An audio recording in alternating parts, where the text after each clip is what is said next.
Welcome to HorrorBabble.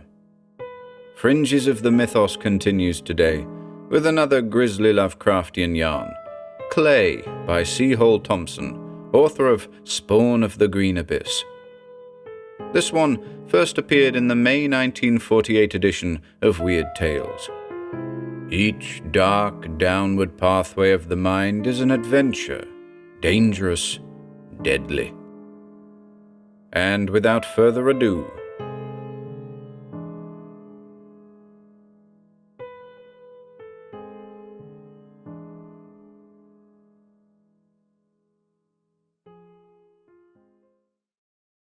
Clay by Thompson. 1. I have not been there since. I am not alone in this. It has come to my knowledge that all the doctors who once held residencies in the institution on the northern lip of Dunsmouth have quit the place never to return. It is not strange. Men who shared such memories were bound to run from the doomed house that spawned them. Wickford could not have stayed on any more than I.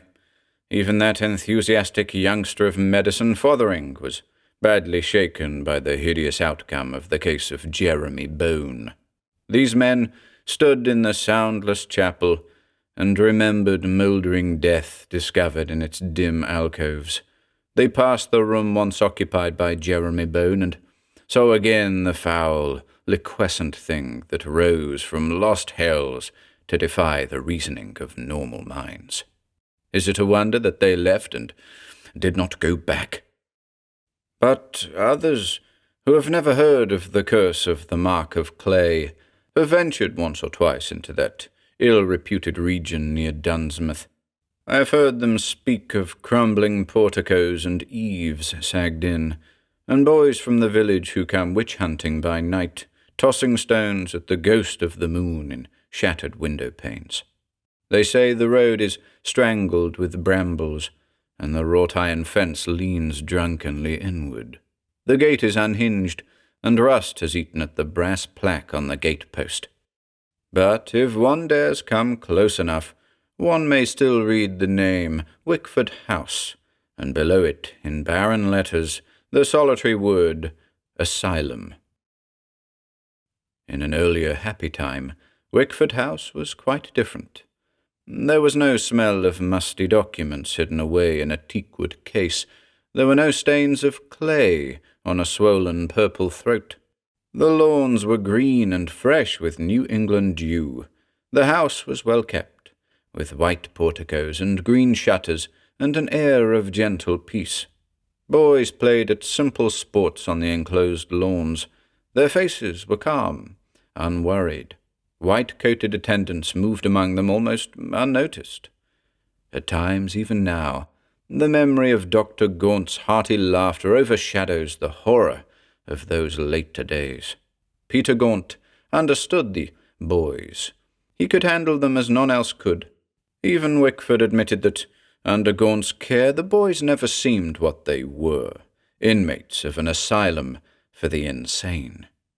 Insane? Perhaps my use of that word is ill-advised. Of late, I cannot hear it spoken without experiencing a sickly mental shudder.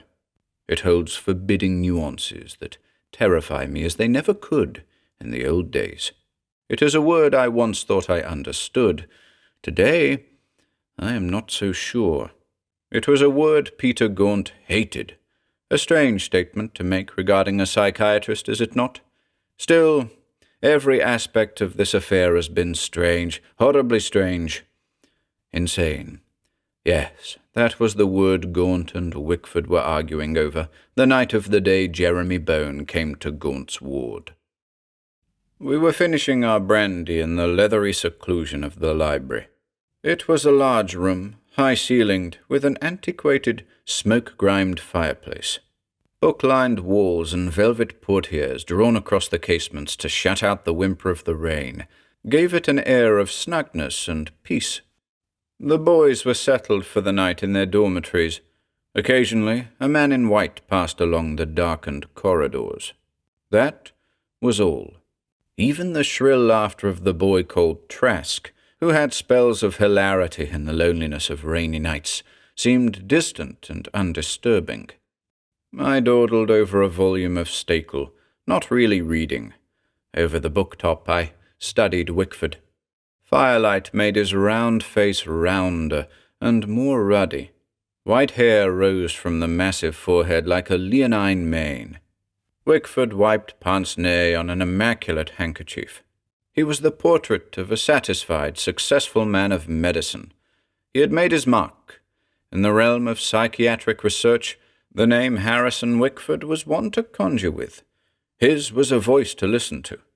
At 60-odd, the head of his own sanitarium, author of countless theses, calm, smiling, self-confident. His voice had adopted a sure, pedantic tone. All they require is care, patience, occasional restraint, he was telling Gaunt. Keeping these in mind, it's easy enough to handle the insane.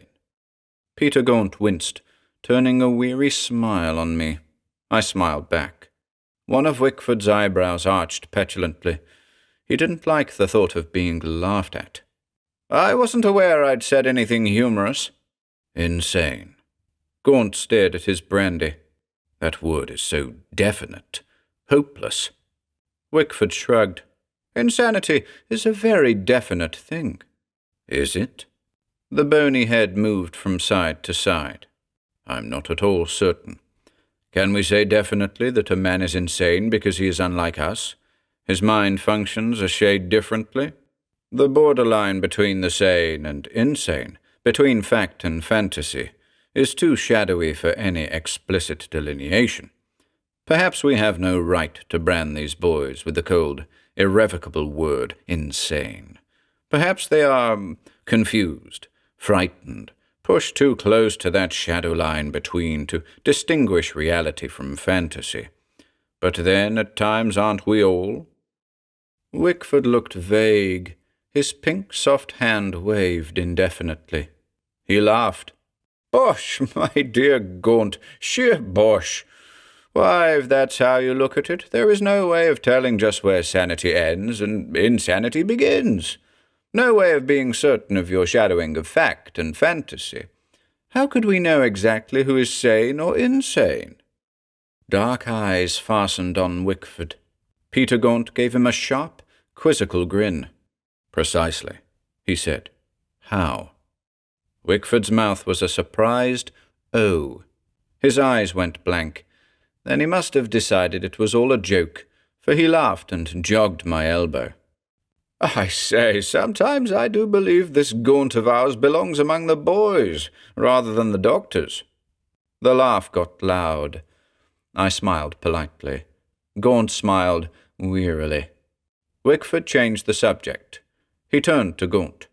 Speaking of boys, have you seen the new one I had transferred to your ward today? You mean Bone? Gaunt nodded thoughtfully. I've seen him. There was a hollow tone to the words. They echoed in the silent room. A log corpse sagged on the grate. Bone, Wickford said. Yes, that's it. Jeremy Bone. Odd name, eh? Decidedly odd case, too. Seemed to be doing very poorly. No progress toward normalcy. Those delusions of persecution persist. He keeps talking of a person he calls Oliver who tortures him. I thought you might do something with him. You've a way with stubborn cases. My curiosity was piqued. That was the first I'd heard of Jeremy Bone. I wish now I'd never heard the damnable sound of his name. But that night I felt no presentiment of horror. I felt only curiosity. Bone? I leaned forward. Who is he? What's his history? That's right, Gaunt said. I'd forgotten. You haven't seen him. He lit his pipe and blew out the match. As Dr. Wickford said, it's a fascinating case. This Jeremy Bone is quite young. 17, I believe. And, to be quite truthful, we don't know a great deal about him. We do know he comes of very old New England stock, somewhere on the heels of the Mayflower. His mother died when he was born. According to newspaper stories, his father died just a year later, of what seemed depression over some secret tragedy no one has ever been able to fathom. "And Jeremy?" I prompted. "Raised by a maiden great-aunt," Wickford said. "Queer old duck she was, by all accounts. Reared the boy in the utmost seclusion.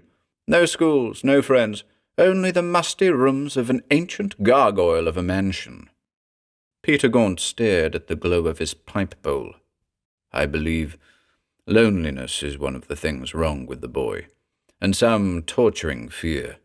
The sort of fear that may have destroyed his father. Terror of some strange thing in the past of his family, perhaps." "Nonsense," snapped Wickford. "Fear, loneliness, sounds like a melodrama. The boy is a plain and simple case of unbalance. Melancholia bordering on depressive mania due to his persecution complex." "Words!" Gaunt rapped out his pipe with an impatient movement. "Words! Can they fathom the uneasy thoughts of a frightened mind like Jeremy Bones? Can they allay his fears, fears that may be half real?" The laugh was mocking. Wickford said, "Tell me, Gaunt, are you a doctor or a witch-hunter?" It was meant to be funny. Somehow it fell flat. Rain cried against the windows. Trask's hollow laughter seemed to grow nearer and haunting. Uneasiness crept into the room. "To get back to the boy," Gaunt said quietly. "When his great-aunt died, the executors of the Bone estate sent Jeremy to a school in Blackmoor. Reports say that the lad behaved oddly from the outset, was afraid and unwilling to go to Blackmoor, seemed to live in his own world with people of his own making. It was thought that the company of normal boys would improve him. It didn't. There are strange stories at Blackmoor of unsettled times after the coming of Jeremy Bone. Incidents small but decidedly unpleasant. The beheading of a school mascot. The neurotic talk of Jeremy's roommates about eerie things happening to the boy during the night." "The school board was worried," Wickford cut in. "Naturally, their reputation suffered. Enrollment fell off. At that point I was called in. I committed the boy. He spoke of nothing but this strange entity named Oliver, a thing that forced him to do evil, to maim, even kill. He kept repeating, 'Oliver wants me to destroy others as I destroyed him.'" The ruddy head shook. The pink lips pursed. "Typical schizophrenia, of course. Split personality, the one good, the other bad. Called Oliver, compelling him to commit crimes his normal self finds repulsive. I thought we might snap him out of it, but—" Wickford raised hands, palm up. Peter Gaunt frowned. "It's not as hopeless as that, Doctor. Bone has behaved very well since he came to my ward. Seems to get on famously with that young fellow Swan in his dormitory. You'd think they were blood brothers. Perhaps friendship is what Jeremy needs. With that, I may get at the root of his fear, find out exactly who Oliver is and what terrible meaning he has for the boy. Maybe, with such knowledge, I could cast out this hellish entity." "Cast out?" Wickford echoed pompously. "You talk like a preacher exorcising evil spirits. Really, my dear Gaunt, we're not alchemists handling a case of possession." Peter Gaunt lifted one black peaked eyebrow. He said softly, "Aren't we?" The words died. Firelight did a dance macabre in the far corners of the library. Then, abruptly, a high-pitched, unhuman cry shrilled through the silence. Gaunt stiffened. Wickford paused, brandy glass halfway to his lips. My mouth felt strangely dry when I spoke to Gaunt. "That was from your ward." Even as he nodded, it came again, the wail of a soul in torment rising from a bottomless abyss. Gaunt was on his feet. He turned to the door just as it burst open. Lowry, an attendant from Gaunt's ward, stood on the threshold. His face had an unwanted pallor. "It's the Bone Kid, Doctor. He's acting up something fierce." The agonized scream sliced out anew. Lowry licked dry lips. "You better come." Gaunt had already started. Wickford and I followed hastily. The grey corridors seemed unusually chill and lonely. Ward A lay around the first bend. An excitement I could not quite account for tightened my scalp as we entered Bones' dormitory. The cry had dwindled to the whine of a terrified animal. The room was dark. A noisome stench sifted under the smell of antiseptic, an odour of decay that seemed to rise from the black corner by Jeremy Bones' cot. I was conscious of Gaunt's face, pale and taut. I followed his gaze to that corner. Against the wall, a phosphorescent nimbus seemed to hover like a bird of prey. As we watched, its edges bled and faded. Slowly, the amorphous mass became one with the dark, and a last unholy wail tore from the throat of the pitiful creature that cringed in the shadow of the cot. I stared at Jeremy Bone. Bobbing frantically on its taut spindle of a neck, the ponderous head made a grotesque contrast with the boy's frail body. The massive cranium and frontal bones dwindled to a weak, sparsely bearded chin. Bulging eyes held a nameless terror, the like of which I had never seen before. Spittle slavered from the lax mouth, and his huge hands, strangely covered with grey suede gloves, tore wildly at the nightgown's throat. Slowly, the cries subsided to an abject whine. He continued to stare fixedly at the spot where the ectoplasmic cloud had been. His lips worked. Coherent words came. "Thank God! He's gone! He won't make me do it! Not now!" The glazed eyes blinked and roved and focused on Peter Gaunt. "Dr. Gaunt!" He stumbled to his feet. The big head wobbled. He caught Gaunt's sleeve. "Don't let Oliver come back, please! He'll make me do bad things. When you came, he was talking to me, real soft in my ear. Kill, kill! He wanted me to destroy Swan." Wickford exploded. "Good Lord! Swan!" Someone switched on the light. I turned to Wickford. Then I saw Swan's fat, limp form sprawled across the bed in the other corner. Wickford looked pale and worried as I tested the boy's pulse. He sighed relief when I said Swan was only sleeping. At that moment, the little eyes opened. Swan gave us his slow cretin smile. I patted his arm. "It's all right, son. Go back to sleep." Jeremy Bone giggled hysterically. "You see, I didn't hurt Swan. Oliver wanted me to, but I fought him. I was strong." Fear darkened the wide eyes again. "But if I weaken, some day he'll make me. He'll say, 'Kill,' and I'll obey." "Bone." Peter Gaunt's voice was flat, gentle. "Listen to me, Bone. Oliver can't make you do anything you don't want to do." The head shook wildly. Bone shrilled, "You don't know him." "Listen, Bone. Only you can decide your actions." "No, he can force me. You never read those papers in the chest." Abruptly, his voice snapped off. His eyes flicked from one of us to the other.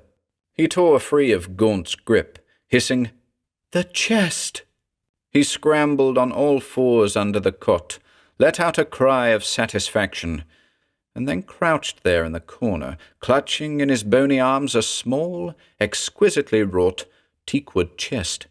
He was like an animal at bay, at once cunning and shot through with mortal terror. I whispered to Wickford, "What's the chest?" "Had it with him when he came. Went hysterical when we tried to take it away. We humoured him. He said something about papers." "Imagination. Thinks there are family papers in it. Actually, it's empty. Examined it myself. All imagination. Like the fancy that he must always wear those silly gloves. Try as we may, we've never gotten him to take them off." I stared at the abnormally large hands that clutched the teakwood casket. The frenzied eyes had shifted back to Gaunt. "You don't know Oliver," Jeremy Bone intoned hoarsely. "He has a power. It's the secret of the chest. You don't understand. You never heard of the Mark of Clay. Nobody knows about it now, except me. Great-aunt knew, and she kept me safe. She kept Oliver away from me. But now he comes and whispers, 'Kill Jeremy! Kill! Kill!' The words splintered on a scream. 'Keep him away! In the name of God, keep him away!' Peter Gaunt caught the bony shoulders, tried to still the flailing arms. It was impossible. Saliva dribbled from Jeremy Bone's warped mouth. His eyes bulged horribly. In the end, it took 3 of us to hold him down. Gaunt shook his head, breathing heavily. "We'll have to use the needle." We did. The spasms died away gradually. Fleshless limbs relaxed. Bone's eyes gazed with stupor. Once he whimpered, "Keep him away." That was all. He slept, his gloved hand still held vice-like to the teakwood chest. Under Gaunt's order, Lowry stood guard over Jeremy Bone throughout the remainder of that night. Silently, Wickford and Gaunt and I returned to the library. The room seemed cold and less friendly. Perhaps the storm outside had grown more violent. The hiss of rain against the casements was a clear, lonely sound. I poured 3 fresh brandies. Gaunt took his glass without a word. I fancied that Wickford's plump hand trembled a little. He tried to keep his tone matter-of-fact. "You see," he said to me, "schizophrenia, delusion of persecution by this Oliver, all part of a warped imagination." He tossed off the drink hastily. He set down the glass and chafed his hands before the withering fire, as if they were unaccountably cold. For a time, Gaunt did not speak. Then, "Imagination?" he echoed softly. "I'm not so sure." His dark eyes searched a distant corner of the dim chamber. He was remembering that glowing, putrid mass that had died away in the darkness by Jeremy Bone's cot. "I'm not so sure," he repeated in a slow, puzzled way. "Maybe this fear, this sense of persecution, has its roots in something all too real." Wickford flushed. He covered uneasiness with bluster. "I told you once, my dear fellow, we're doctors, not ghost-chasers." Gaunt nodded. "Perhaps. But there are things even doctors have never nailed down with their scientific words." His voice was scarcely more than a murmur. "Evil things of lost eons that linger at the edge of beyond, waiting an opportunity to return and haunt men. Unwilling, perhaps afraid to understand, to seek out these blasphemies and destroy them, we sidestep the issue by calling the men they haunt madmen. But actually, are they mad?" Wickford's cheeks puffed out. Something like "Bosh" pushed through fat lips. Peter Gaunt went on as if he had not heard. "If I could get Bone to trust me, I might get to the roots of his mind. If I knew what he means by the Mark of Clay and Oliver, if I could become his friend." "Friend?" Wickford rumbled. "To a schizoid bordering on homicidal mania? Ha!" He laughed shortly. "Mark my word, Doctor. If you're wise, you'll keep this Jeremy Bone under constant restraint. Friend indeed. No one will ever be his friend." The room was quiet. Peter Gaunt only stared silently into the glow of the hearth, but his eyes were steady, thoughtful. I think I knew even then that he would prove Wickford was wrong. He did. 2. I saw very little of Peter Gaunt in the weeks that followed. For reasons which have nothing to do with this narrative, I was called away from Wickford House, nor did I see Gaunt immediately on my return. But I did hear a great deal about him. The story of his marvellous progress in the case of Jeremy Bone was rapidly assuming the proportions of an inspired legend among the resident doctors. Men talked endlessly over their coffee and cigars of how Jeremy Bone had grown calm, docile even, to all appearances quite sane. After the first fortnight, injections had been abandoned as unnecessary. No longer did one hear Bone crying into the night his terror of the nemesis Oliver. It was remarkable. When I did run into Peter Gaunt, I was eager to question him about his success. I wanted to know by what means he had gotten Jeremy Bone to stroll the twilit grounds in his company, as calm as a pensioner out for his evening constitutional. I wondered about the long afternoons he spent with Bone in the ancient chapel that lay in the hollow south of Wickford House. I asked myself what charm the tolling, dissonant litanies Peter Gaunt coaxed from the organ's throat had upon the boy. But my questions remained unanswered. I confess at this point I was aware of a certain uneasiness that stirred in the back of my mind whenever I saw Peter Gaunt. He seemed to me thinner and oddly taciturn concerning a success of which he should have been justly proud. The hollows of his eyes had deepened and grown darker, and while he talked of Jeremy Bone to no one, it was obvious that the boy was constantly on his mind. He grew absent and more than a little short-tempered. I was worried. It was not until the afternoon we were summoned to his private study that I realized Wickford shared my concern. He offered us tea and scones. He was jovial, boisterous. He was, patently, a man about to broach a delicate subject. Gaunt watched him with detached eyes. At length, with strained casualness, Wickford said it.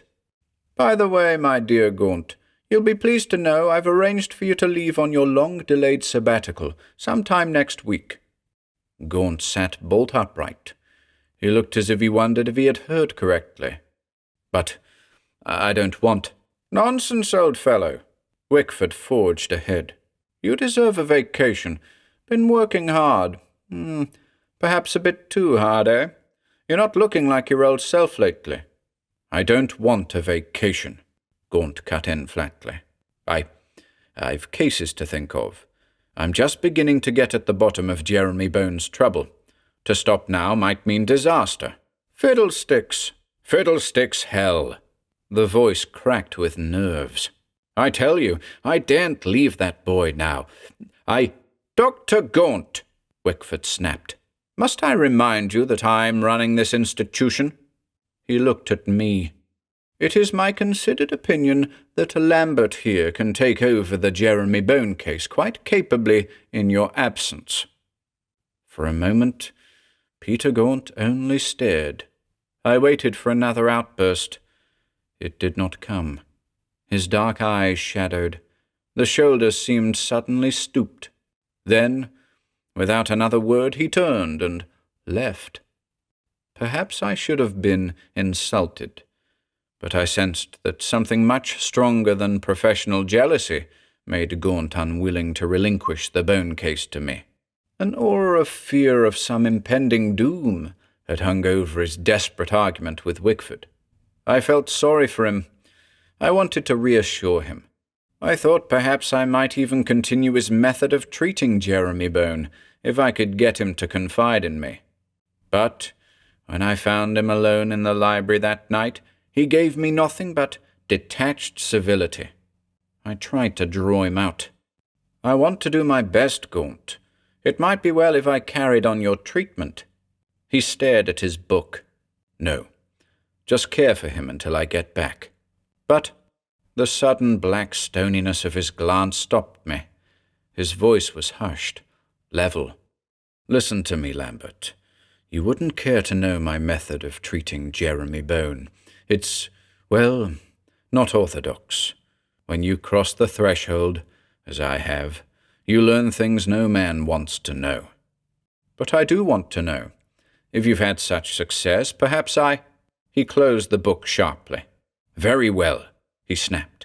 "I'll tell you. I'm believing his hellish story. I'm facing his fears and trying to root out this devil Oliver that haunts him by believing in it and destroying it. It was fantastic. It was some remnant of witchcraft rearing its loathsome head from the ruins of black sorcery. I could only stare as Peter Gaunt rose, laid his book on the reading table, and walked out. When my hands were steady enough, I poured a stiff drink. I needed it.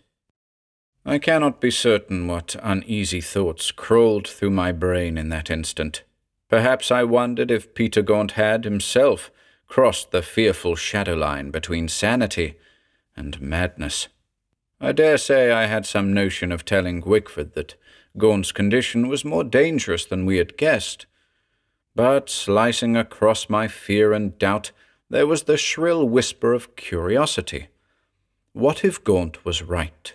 Suppose there were things beyond human ken, evil things that only people like Jeremy Bone could see and fear, and because of which they were branded lunatics.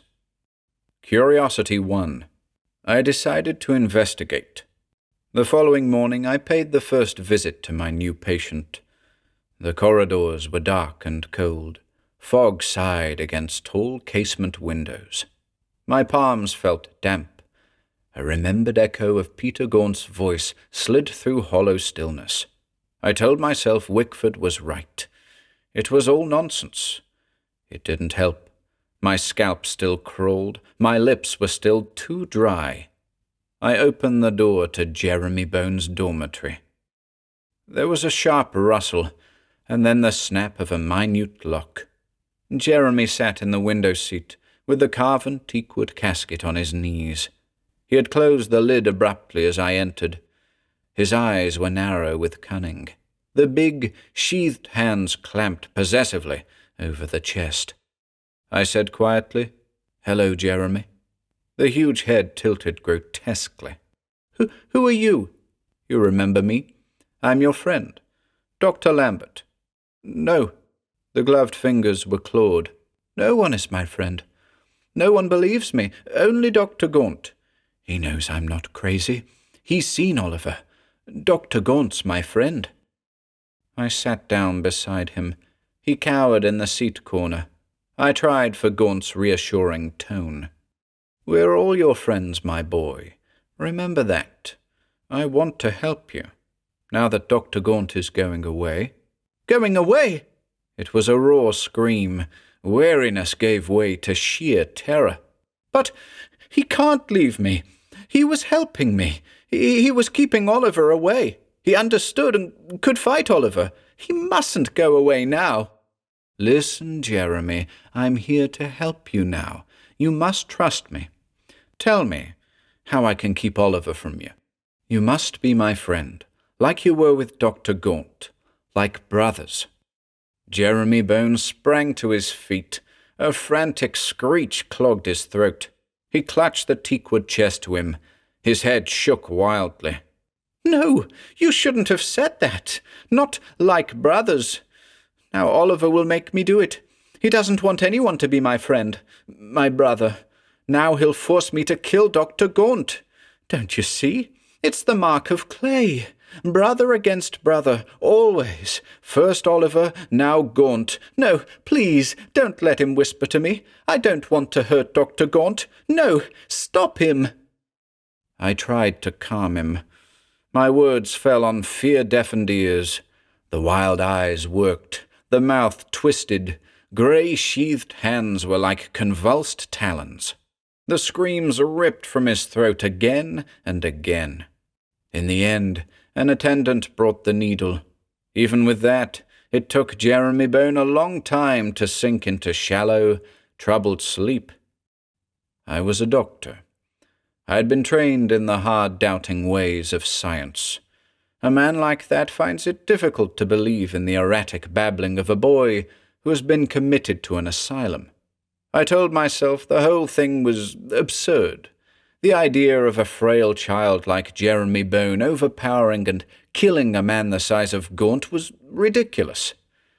Still, all the rest of that day, a deep sense of failure and anxiety nagged me.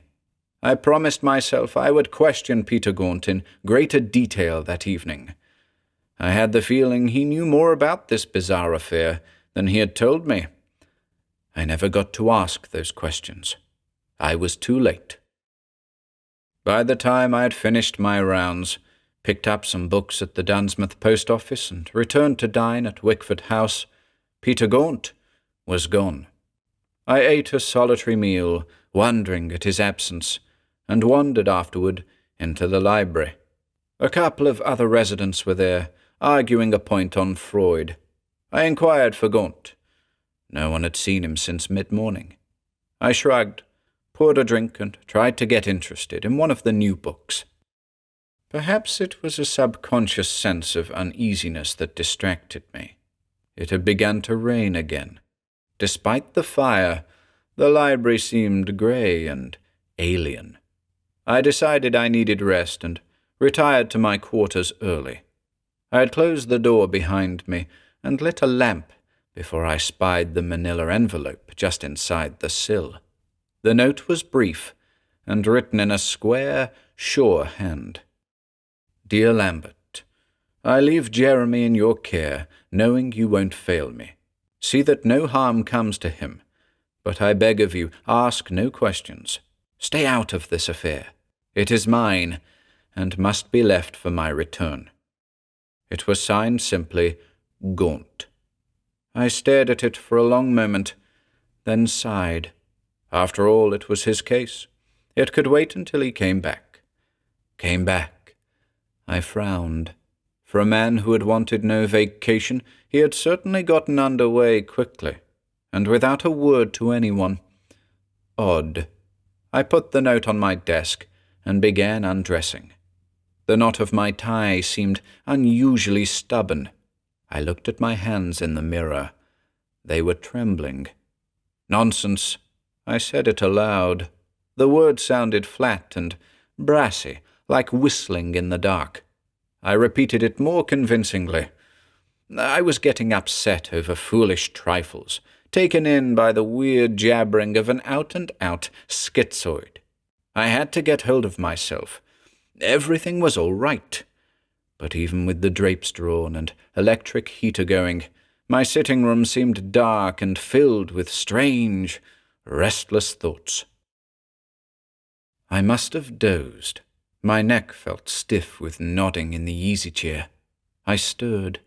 Somewhere a door was open, because a damp draught swirled about my ankles. The sobbing of the storm had dwindled, but now, even before I opened my eyes, I was aware of a hoarse pulsing sound murmuring from a spot very near to me. I sat quite still and stared. Inside the open door of my chamber, crouched and rain-soaked, stood Jeremy Bone. My nerves tightened sharply. It cost an effort to keep my voice level. "Well, Jeremy, shouldn't you be in bed? It's past your time." His thick breathing throbbed in the stillness. The pendulous lower lip quivered. His eyes had a look of blank, frozen horror. The sane timbre of his words gave me a start. "Dr. Lambert, I want you to lock me up." "Now, Jeremy, you wouldn't like that." "You've got to lock me up," he droned. "Oliver has won. I warned you he would, and he has. I've listened to him and killed." A raw sob caught in his chest. "I've killed Dr. Gaunt." I had started toward him. I came up short. "You're wrong, my boy. You wouldn't hurt Dr. Gaunt. He's your friend." "Yes." The bulbous head nodded dully. "Like a brother. That's why I had to do it, you see. I had to obey Oliver, like it says in the Mark of Clay. The chapel was so quiet, the organ crying low and sad. I didn't want to kill him, but Oliver kept urging me. His neck was soft and easy to snap. And then those grey marks on the flesh, and the organ going sour like a dying man's scream." "Jeremy," I said steadily, "listen to me. Dr. Gaunt has left on his vacation. In a little while he'll be back. You didn't kill him. You're only a boy. Gaunt is a powerful man." You don't know the strength of Oliver. He speaks to me, and my hands are like vices." "Try to understand, boy. Dr. Gaunt left me a note." "I wrote that note. After I throttled him, I thought I wanted to escape. Now I know I can't. It'll always be somebody. When he whispers, 'Kill,' I'll do his bidding." I swallowed. My throat felt tight. It was growing more difficult to keep the words calm. "Now, Jeremy, you're only upset because Dr. Gaunt has gone away. You need rest and dry clothes. You shouldn't go out in the rain, Jeremy." "You don't believe me," Bones said sharply. The frantic terror was back in his eyes. "I tell you, I must be locked up. I killed Gaunt. There'll be others. It's the truth. In the secret drawer of the chest. If you don't lock me up, I'll kill myself. I won't let Oliver torture me any more. I swear it. I'll hang myself in the bell tower. I had caught the fragile shoulders. Bones' arms flung out wildly. He screamed. That was what brought Lowry. The attendant from Ward A sighed with relief at sight of the boy. "Thank the Lord. We've been looking all over for him since noon." He gripped Bone in powerful arms. "All right, laddie buck, easy does it. No more of your running off and disappearing." I said hoarsely, "You'd better use the sheets." Lowry nodded. He and several others carried the floundering form from the room. Jeremy Bones' maniacal wail echoed back along the clammy corridors. "I'll kill myself. I warn you, I didn't want to hurt Gaunt. There mustn't be any more like him." The words withered. I heard a heavy door clang shut. Then only silence. I turned back to my room. Tousled and bathrobed, Wickford filled the doorway. "What the devil is this, Lambert?" Between sips of brandy, I told him. His cheeks puffed out. "Absurd! Why, I've a note from Gaunt, saying he was leaving. So have I. The boy claims he wrote it." Wickford made a derisive sound. "That's what comes of humouring their fantasies. Only makes them worse." I gulped the last of the drink. "Then you think there's nothing to it? All this talk of the mark of clay in the teakwood chest? This story of murder?" "Fantasy," Wickford said. "Pure and simple. We must break the boy of these imaginative flights. Orthodox treatment, that's the answer. Gaunt's method was getting rather out of line. That's why I wanted you to take over. But no buts, my dear fellow. Take my word, it's all schizophrenic fantasy." I wanted to believe him. It was the logical, safe answer. I watched Wickford pad off, yawning and self-satisfied, to his quarters, and wondered why I could not be as sure as he. I could still hear the shrill reverberations of Jeremy Bones' screams.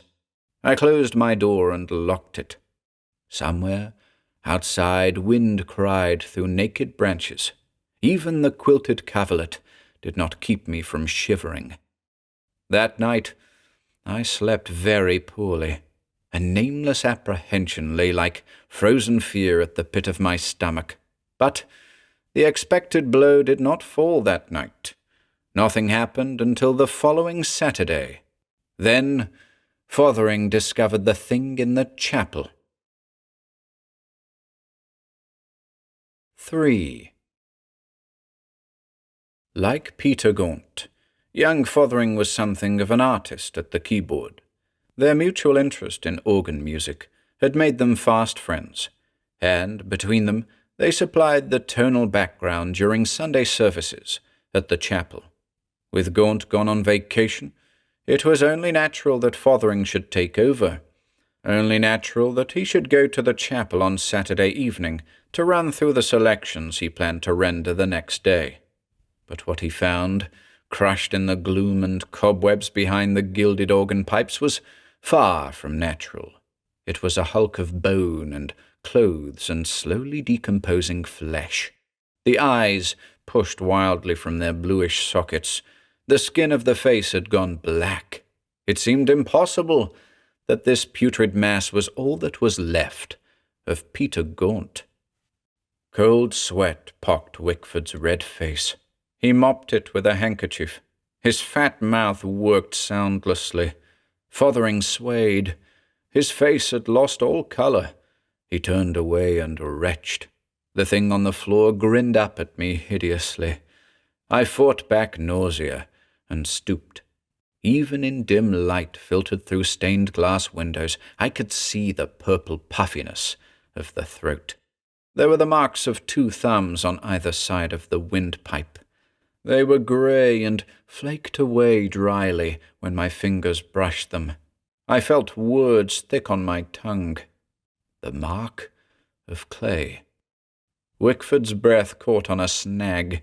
He tried to sound gruff, assured. "Nonsense! You're on the wrong track, Lambert. That boy couldn't have done it. It doesn't make sense." I stood erect. "It does, if you believe in Oliver." Wickford only stared. Gaunt believed. He warned us the boy wasn't mad. He said Bones' fear had a real cause. Remembered words chanted in my head. The secret of the chest. Yes, Jeremy said that. Perhaps the answer is in that cask. "I tell you it's impossible. Why should this boy want to murder Gaunt? And how could he manage to strangle a grown man?" I shook my head. "I don't know. But one thing is certain. Jeremy Bone can't be left loose. He tried to tell me there would be others, like Gaunt. We've got to restrain him, now, before it's too late." I did not wait for more of Wickford's stubborn protests. I brushed past Fothering and out into the mist-clotted night. The journey across the grounds seemed endless. Behind, in its musty tower, the chapel bell tolled with the shifting wind. Wickford puffed at my heels, cursing his foul luck. I hurried along the corridors toward Ward A. My hands felt like ice. A numb chill fingered along my spine. Somehow, even before I tried it, I knew the door to Jeremy Bones' dormitory was locked. Wickford blinked at me. The self-possession was gone. He waved plump hands. "Well, don't just stand there. Break it down." I lunged against the thick panels.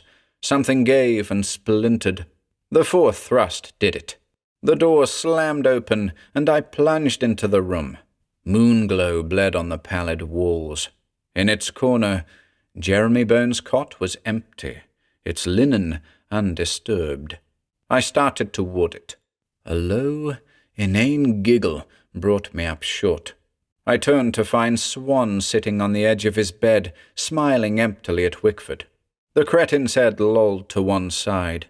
His voice was a sing-song, keeping time with the distant caroling of the chapel bell. "Listen to the chimes are ringing, ding-dong, ding." "Swan," I said sharply, "where's Bone? When did he leave?" The pale eyes focused on me. "Ding-dong, Jeremy said you would come. He locked me in. No more Oliver. Ding-dong, no more Gaunts. The secret of the chest." "The chest," Wickford echoed in a toneless voice. I snapped on the light and made for Jeremy Bones' cot. In the shadow beneath it, covered with a mildewed blanket, lay the teakwood casket. I drew it out. The lock was a simple affair. After a moment, the lid sprang open. I stared. The box was empty. A foul stench issued from it like a cloud of grave dust. I fumbled anxiously. He said there were papers, something about a secret drawer. On the lid of the chest, carven in dark wood, there was a Gorgon mask. My fingers brushed it. The head turned with a muffled click and, simultaneously at the base of the casket, a shallow compartment slid into view. The sickly odor had grown overpowering. It seemed to rise from the tiny, leather-bound book that lay on the bottom of the hidden drawer. The jaundiced pages crackled at the touch. The print was archaic and minute. I read the title page. Night Terrors, by Bartholomew Humphrey, being an accurate account of evidence garnered by the author and concerning veritable case histories which support the theory that hydras, ghosts, gorgons, chimeras, and such night things do truly exist. The pages fluttered dustily. A clammy musk clung to my fingers. As if from habit, the book fell open at a place near its heart, set off by a red velvet marker, on which some Victorian hand had embroidered the name Bone. Wickford pressed closer, reading over my shoulder. The words of the heading crawled slimily across the page. The Curse of the Mark of Clay.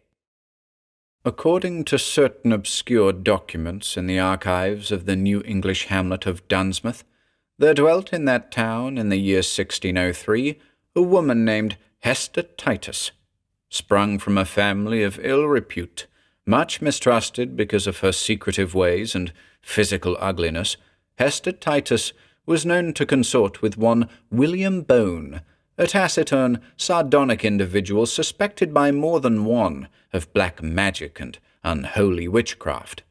Tried for the kidnapping and murder of a young girl in the community, William Bone was found guilty and burned at the stake.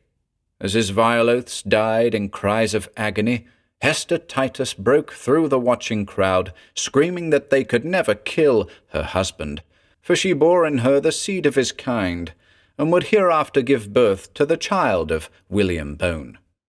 In the ensuing months, this woman led a secret, solitary existence, avoided by the God-fearing folk of the village. Only at the final moments of her accouchement was a midwife induced to attend her.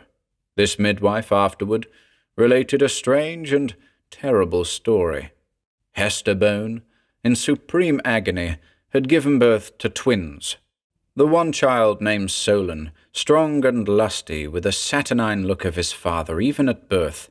The other boy was born dead, curled in a pitiful ball. His tiny form was covered with bruises. Tears of blood stained his swollen cheeks. In the midwife's own words, "God help us, it was as if Solon strangled his weaker brother to death before they even saw the light of day." And thus Solon Bone was branded a prenatal murderer. Hester Bone reared her child in something approaching complete solitude. Witnesses who, in passing the decadent Bone farm, glimpsed the boy during his formative years, told yarns of his singular grotesqueness. Tremendous head, the body of a weakling, and the huge, muscular hands of a powerful man. So they described Solon Bone. Swiftly, he became half legendary in the bleak countryside of Dunsmouth.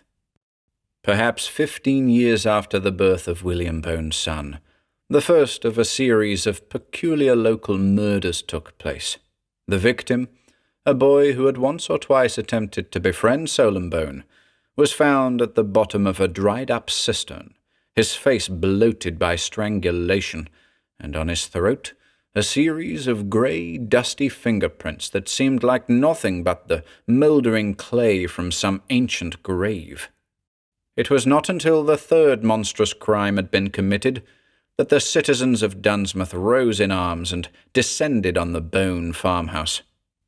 They found the body of the woman, Hester, crammed in the blackened fireplace. She had been throttled. A party of irate men cornered the boy in the attic. He babbled strange stories of how his twin haunted him, forcing him to kill others as he had killed that brother. His hands were those of the murderer, stained with the clay of death, and leaving their hellish mark on the throats of his victims. As Solon Bone spoke, he seemed to reach a frenzied pitch, until finally, pointing at a dim corner of the attic, he screamed, "It's him! He wants me to kill again!" There are extant statements signed by witnesses to the horrible scene, to the effect that, as the boy cried, there appeared in that dark corner a liquescent shining thing that slowly formed the twisted crying form of Solon Bone's twin brother.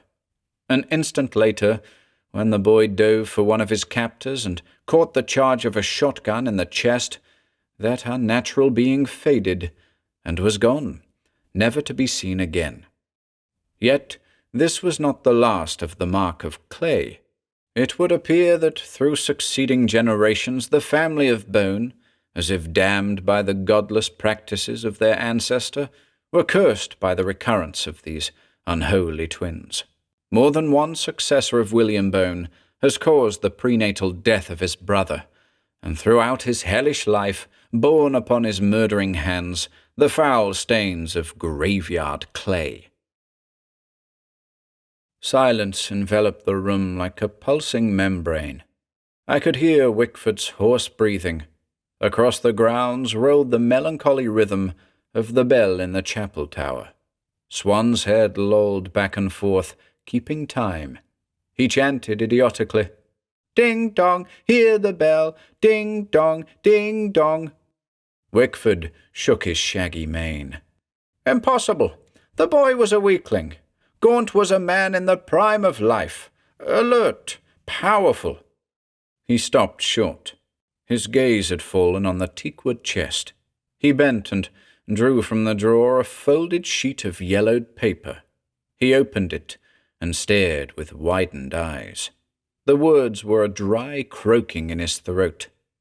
"Birth certificate. County of Dunsmouth.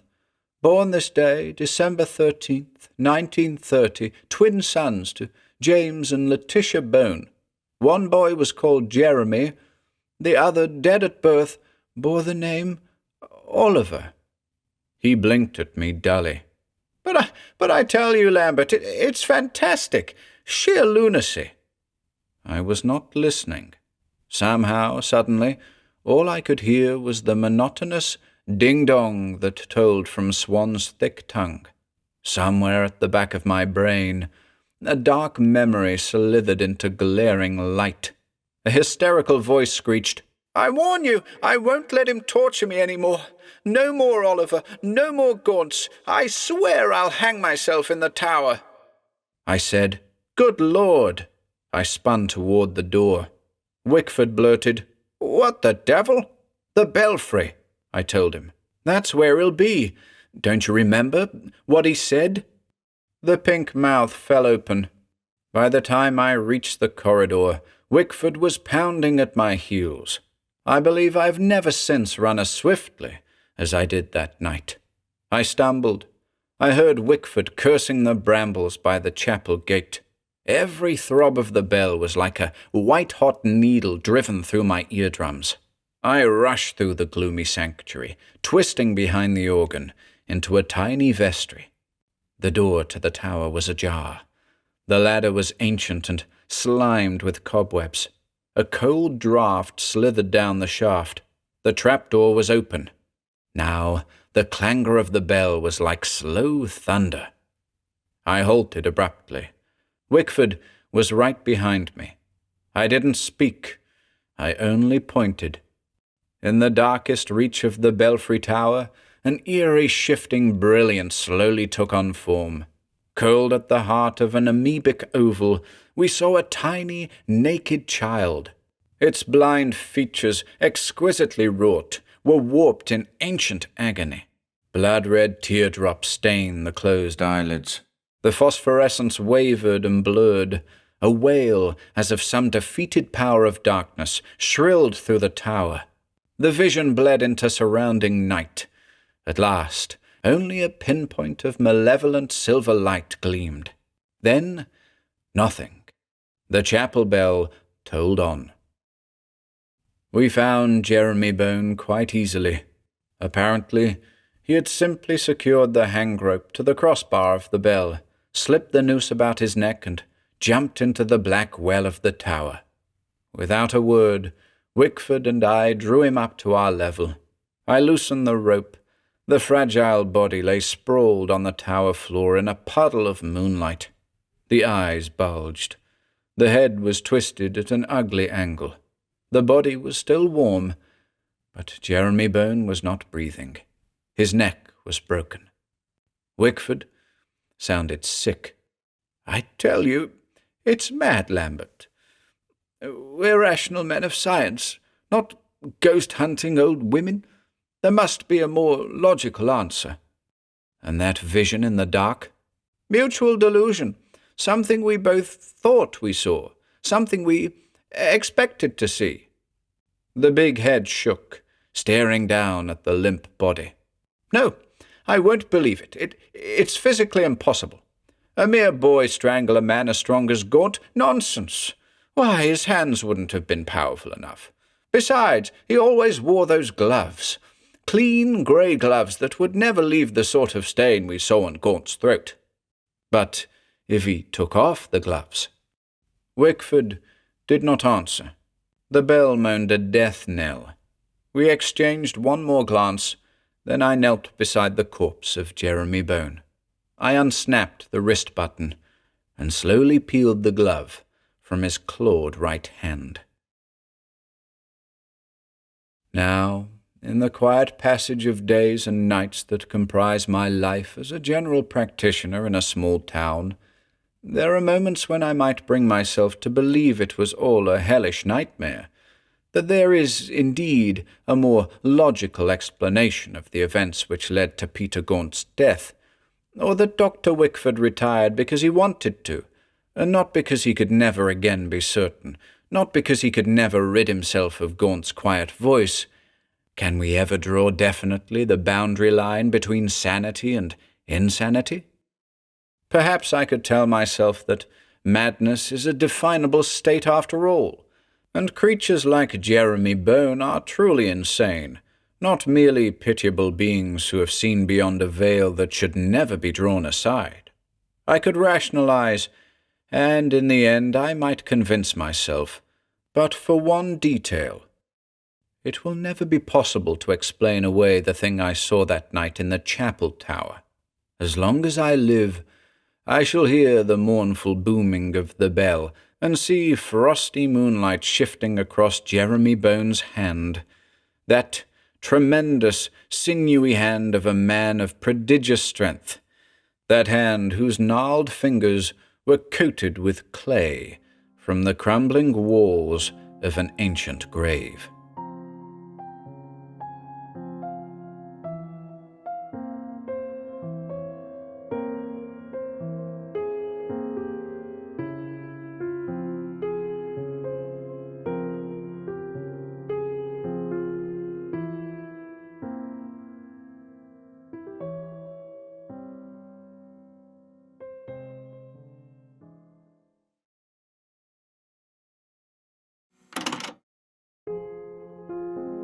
If you enjoyed listening today, be sure to subscribe to the channel by hitting the red subscribe button below.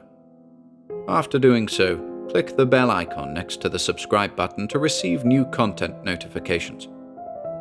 If you'd like to support our work and receive exclusive perks, consider becoming a channel member by clicking the join button below.